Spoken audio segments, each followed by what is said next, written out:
Obsidian est une application qui a une architecture modulaire, c'est-à-dire qu'en plus du programme principal, l'appli dispose de composants que l'on peut activer ou désactiver. Chacun possède des fonctions que l'on va pouvoir utiliser selon ses besoins. Vous l'avez compris, aujourd'hui on plonge dans l'univers des plugins d'Obsidian et je vous propose de commencer par découvrir ceux qui sont intégrés dans l'outil.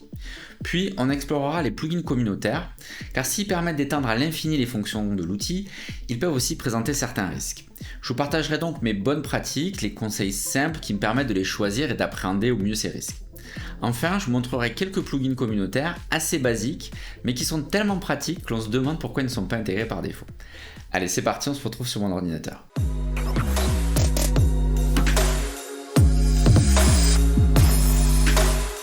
Alors, le paramétrage des plugins se fait dans les paramètres. On va cliquer sur les modules principaux et on retrouve toute la liste des plugins que l'on va pouvoir activer ou désactiver avec les switches qui sont situés sur la droite.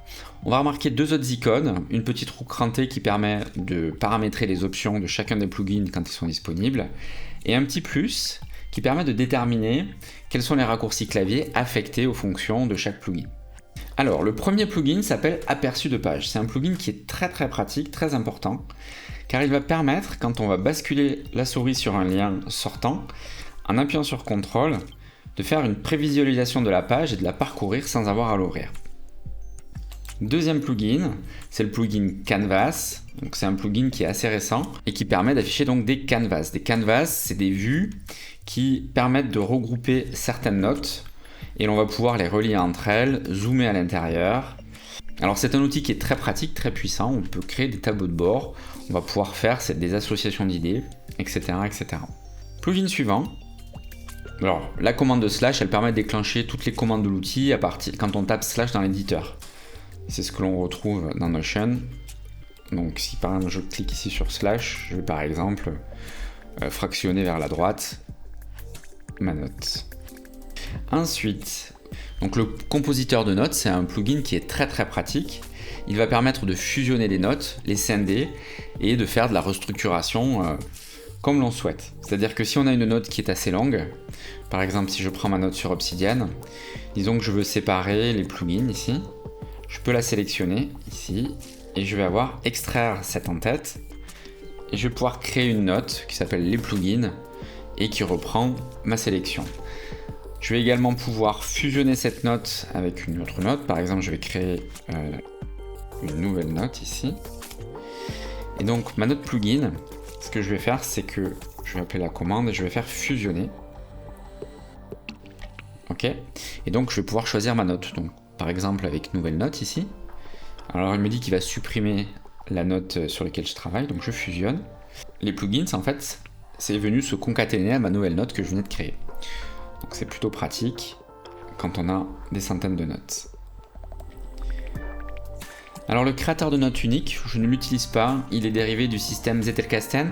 Ce qu'il faut savoir, c'est que dans le système Zettelkasten, chaque note a une idée qui permet de la retrouver, mais c'est surtout important parce que c'est un système qui est physique, qui est analogique. Et donc, comme vous allez mettre vos notes dans des boîtes, les fameuses boîtes à idées, il faut que vous puissiez retrouver dans chacune des boîtes où se trouvent vos différentes notes. Moi je trouve que dans un système numérique, il n'y a pas vraiment besoin, puisque vous allez nommer votre fichier, vous pouvez le rechercher, le mettre dans des dossiers. Il n'y a pas besoin d'un codage qui permet forcément de le retrouver dans des dossiers. Donc moi je m'en sers pas, je vois pas très bien l'utilité. Le plugin suivant est un super plugin, c'est le plugin Diapositive. Il propose une petite démonstration pour voir à quel point il est élégant et pratique. Donc vous avez une note. Vous allez créer des séparateurs, donc en Markdown vous allez créer 3 petits tirets comme ça et ça va créer un séparateur. Donc vous le faites à différents endroits de votre note, comme ça, tac. Et donc si je tape CTRL-P et que je fais présentation, qu'est-ce qui se passe ? Entre chaque partie de la note que j'ai séparée, il m'a généré une présentation instantanément. Voilà, c'est clean, c'est facile, c'est pratique. Voilà, c'est vraiment un super plugin. Plugin suivant, l'enregistreur audio. Donc quand vous activez l'enregistreur audio, vous avez une petite icône sur le côté qui va vous permettre d'enregistrer une note audio dans votre note. C'est très simple, vous cliquez ici, vous parlez, blablabla, vous arrêtez Et hop, vous avez votre note audio que vous allez pouvoir réécouter. Vous parlez, blablabla. Et voilà. Donc plugin très sympa aussi si on apprécie d'enregistrer à la volée des notes audio. Suivant, espace de travail. Alors, donc ça enregistre la configuration de vos différentes fenêtres, comment est-ce que vous avez organisé votre bureau, et vous allez pouvoir l'enregistrer et le rappeler à la demande, à la volée. Explorateur de fichiers. Donc l'explorateur de fichiers, c'est le composant qu'on retrouve sur le côté qui permet de créer des fichiers, des dossiers, etc. Je m'y attarde pas dessus. Importateur de fichiers Markdown, je m'en sers pas. Ça permet de convertir les fichiers Markdown d'autres applications au format Obsidian.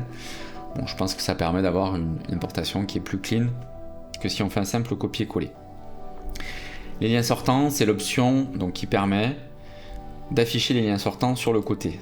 Quand il détecte que je fais référence à une note qui n'est pas liée, il va me proposer de la relier. Donc c'est plutôt pas mal. Continuons. Modèle. Comme son nom l'indique, vous allez pouvoir créer des notes qui vont vous servir de modèle et pouvoir les rappeler au besoin. Par exemple, vous allez créer le modèle de votre note quotidienne et au lieu de la refaire à chaque fois, hop, en vous basant sur ce modèle, et vous n'aurez plus qu'à remplir les espaces. Nombre de mots, donc c'est ce qui permet de décompter les mots dans la barre en bas à droite. Note aléatoire. Donc quand vous avez beaucoup de notes, si à un moment donné vous manquez d'idées et que vous voulez revoir une note sans forcément avoir à chercher dans les dossiers, vous cliquez sur note aléatoire et ça va vous afficher une note au hasard que vous allez pouvoir redécouvrir, faire des liens, peut-être trouver de nouvelles idées. Donc le plugin note quotidienne, c'est un plugin qui permet de spécifier l'emplacement des notes quotidiennes. Donc là, vous voyez, j'ai créé un dossier qui s'appelle journal, et donc toutes mes notes quotidiennes vont se retrouver à l'intérieur. On va pouvoir déterminer le modèle de notre note quotidienne, et si on veut l'ouvrir au démarrage. Palette de commandes, donc c'est l'option qui permet, quand on appuie sur CTRL-P, d'avoir accès à la totalité des commandes. C'est un peu l'équivalent du slash qu'on a vu précédemment, mais avec le raccourci clavier, moi je l'utilise très très souvent, c'est super pratique, et ça permet de gagner du temps. Ensuite, plan. Alors le plan, c'est un plugin hyper simple, mais indispensable. Donc ça vous donne le plan des titres et des sous-titres de différents niveaux de votre note courante. Si par exemple je clique sur Markdown, voilà, c'est le plan de ma note. Donc c'est très pratique, et ça va vous permettre d'aller directement d'une section à une autre. Si je clique par exemple sur cette note, que je vais sur mes connexions, clac, je vais directement dessus. Publier. Donc, publier, c'est l'une des fonctions payantes d'Obsidian qui permet de publier des notes dans un site qui est hébergé par l'éditeur. Voilà, rechercher, donc c'est tout ce qui permet de faire des recherches dans la note et sur des mots-clés à l'extérieur. Donc c'est une fonction basique mais indispensable. Récupération de fichiers, j'y passe quelques minutes, c'est assez important. Vous allez pouvoir cliquer dans la récupération de fichiers ici. Vous allez pouvoir ouvrir, sélectionner votre note, donc moi c'est note sur Obsidian par exemple, ici. Je vais avoir les différentes mises à jour avec l'affichage des différences, et donc je vais pouvoir savoir ce que j'ai fait d'un jour sur l'autre et récupérer si à un moment donné j'ai fait une bêtise. Donc c'est une fonction très très pratique.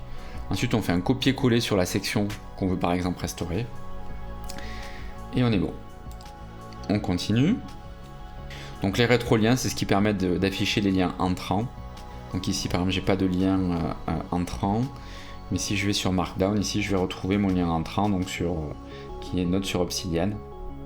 Voilà, donc c'est une des fonctions de base de ce type d'outil, et donc on l'active par défaut évidemment. Le sélecteur rapide, c'est ce qui permet d'ouvrir des notes en appuyant sur le raccourci CTRL-O, donc on va faire une recherche. Si je tape MN, il va me trouver Markdown. Alors bon, j'ai peu de notes, il m'aurait mis toutes les notes qui auraient le mot MN en première intention, mais il me propose quand même des notes qui sont un peu plus éloignées. La recherche est très puissante, et si par hasard je veux quand même créer ma note MN qui n'existe pas, donc je vais pouvoir forcer sa création avec Shift Entrée ici, et donc je crée ma note instantanément. Donc ça sert à la fois à créer des notes, à les rechercher, c'est très très pratique. Alors les signets.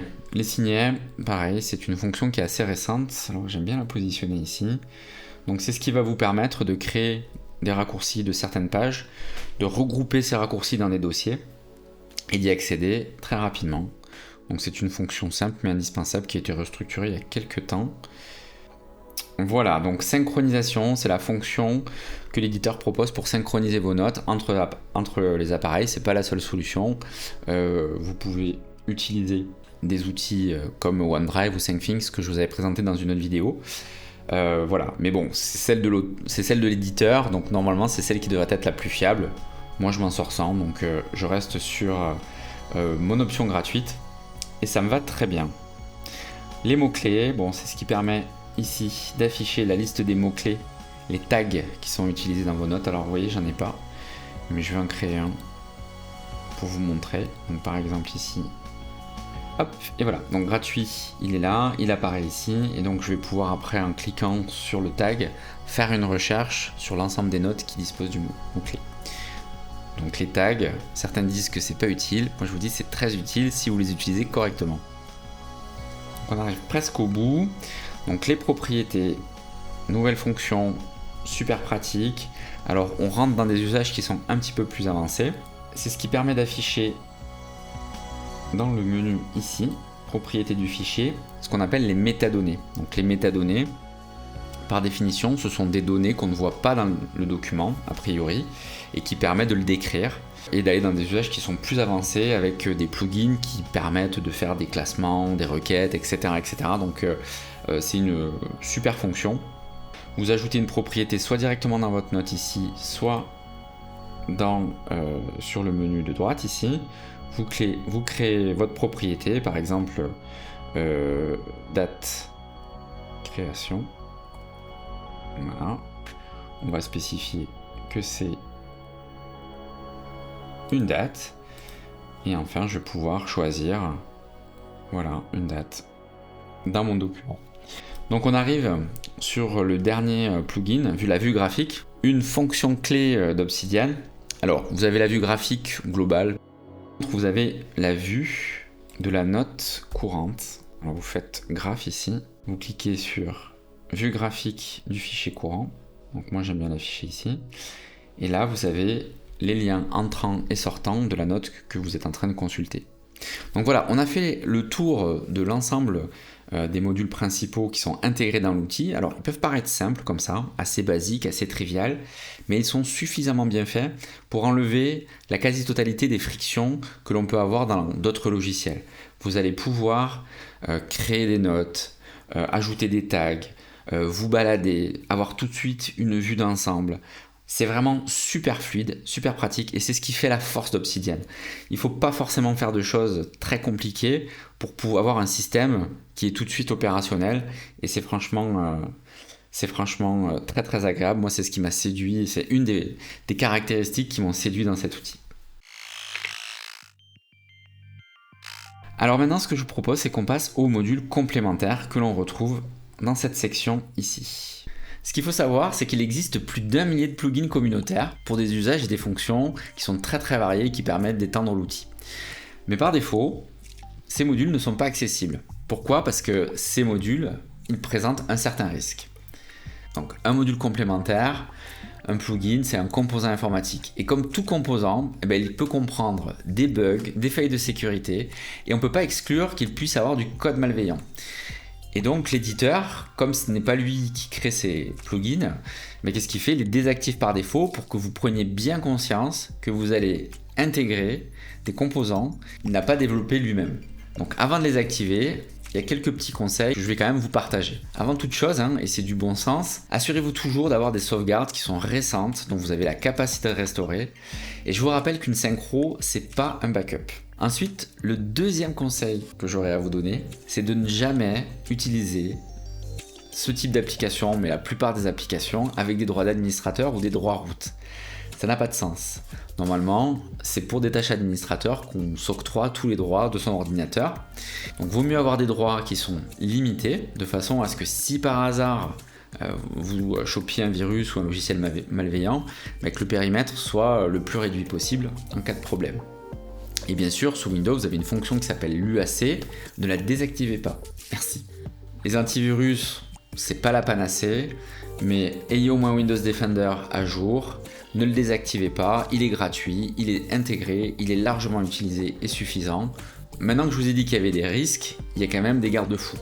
Le premier, c'est que quand l'éditeur intègre un plugin dans le store, qu'est-ce qu'il fait? Il fait quand même une revue du code pour s'assurer que le plugin ne présente pas à première vue de code malveillant. Ça ne vous garantit pas une sécurité absolue, mais sachez qu'il y a quand même un premier niveau de contrôle. Un deuxième niveau de contrôle est lié à la nature de la plupart des plugins. Donc la plupart sont open source, qui vous permet d'inspecter le code si vous le souhaitez, mais si vous n'êtes pas programmeur, ce qu'il faut savoir, c'est que tous les utilisateurs du plugin ont cette possibilité là, et quand les plugins sont très répandus, il est très probable que d'autres l'aient fait pour vous. Et enfin, l'éditeur précise que si par hasard un plugin était détecté comme étant malveillant, il a la capacité de le désactiver dans le store immédiatement. Donc voilà, une fois qu'on a bien conscience de tout ça, on va pouvoir activer les modules. Donc pour parcourir le magasin de plugins, on va aller dans parcourir ici. On voit qu'il est possible de classer les plugins en fonction de certains autres critères. Donc évidemment, privilégier ceux qui sont les plus téléchargés plutôt que les ultra récents. Une deuxième chose que je voulais vous partager, il s'agit de la pérennité d'un plugin. Qu'est-ce que ça veut dire? Ça veut dire qu'au-delà de la sécurité, un plugin est la plupart du temps développé par un tiers, une personne sur son temps libre, mais il peut arriver qu'à un moment donné, un plugin soit abandonné. Et donc, vous allez perdre sur la durée la fonction du plugin. Moi, c'est ce qui m'est arrivé. J'utilisais un plugin qui s'appelle Anki Bridge. C'est un plugin qui me permettait de générer des flashcards sur le logiciel Anki. Et j'ai pu l'utiliser pendant des mois. Il n'était plus mis à jour. Voilà, bon gré mal gré, j'y arrivais. Et puis à un moment donné, il est devenu quasiment inutilisable. Et j'ai donc dû trouver une alternative pour le remplacer, passer du temps à restructurer mes notes pour pouvoir régénérer des flashcards.